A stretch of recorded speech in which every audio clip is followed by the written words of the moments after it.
السلام علیکم دوستو، تمام لوگوں کو خوش آمدید ہمارے یوٹیوب چینل سب کچھ آن لائن میں۔ دوستو، آج کا ہمارا ٹاپک ہے مسلمان اور سائنس۔ مسلمانوں کا سائنسی تحقیق اور تجربے سے کتنا گہرا تعلق ہے اور کتنا پرانا تعلق ہے۔ کیا آپ جانتے ہیں یورپ ممالک جس سائنس اور علوم کو اپنی بنیاد بتاتے ہیں وہ انہوں نے کہاں سے حاصل کیا تھا؟ دوستو، اگر ابھی تک آپ نے ہمارا چینل سبسکرائب نہیں کیا تو اسے سبسکرائب کر لیں اور بیل آئکن کو ضرور دبا دیں تاکہ آنے والی تمام اپڈیٹس اور ویڈیوز آپ تک بر وقت پہنچتی رہے۔ مسلمان میں سائنسی ترقی کا دور 750 عیسوی میں خلافت عباسیہ کے دور میں شروع ہو گیا تھا۔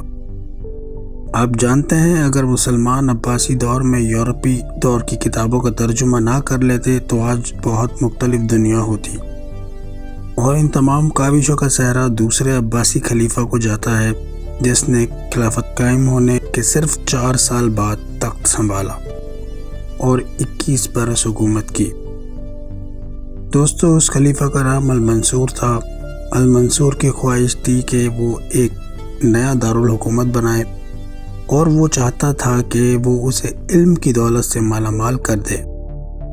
دارالحکومت بنانے کے لیے اس نے 2 بڑے نجومیوں کو چنا اور ان دونوں نجومیوں نے ایک تاریخ مقرر کی اور اس تاریخ کو مبارک قرار دیا۔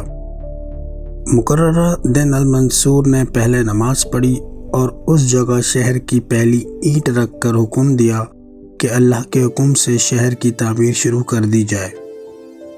شہر بغداد کی تعمیر کے بعد خلیفہ المنصور نے اپنی تمام توجہ علم کی سرپرستی کے لیے وقف کر دی۔ خلیفہ المنصور نے سب سے پہلے سنسکرت کی ایک کتاب کا عربی میں ترجمہ کروایا جس کا نام السند ہند تھا۔ یہ کتاب علم نجوم پر لکھی گئی تھی، یعنی ستاروں کے علم پر۔ دوستو، اس وقت مذہب کا کوئی ایسا مسئلہ نہ تھا اور نہ ہی کوئی رکاوٹ، تو جو کوئی شخص کسی بھی زبان میں ترجمہ کر سکتا تھا اسے ملازمت پر رکھ لیا جاتا، اور یہی وجہ تھی کہ عباسی دور کے ٹرانسلیٹر میں غیر مسلم کی بہت تعداد موجود تھی۔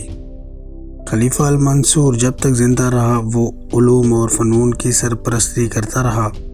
اس کے بعد اس کے جانشین بھی علم اور سائنسی تحقیق کو آگے بڑھاتے رہے۔ اس کے جانشین میں المہدی، ہارون الرشید، مامون الرشید شامل ہیں۔ عباسی خلافت کے تحت ترجمے کی یہ تحریک 200 برس چلی۔ ان 200 برس کے دوران ابو یوسف یعقوب الکندی کا ایک نام سامنے آیا۔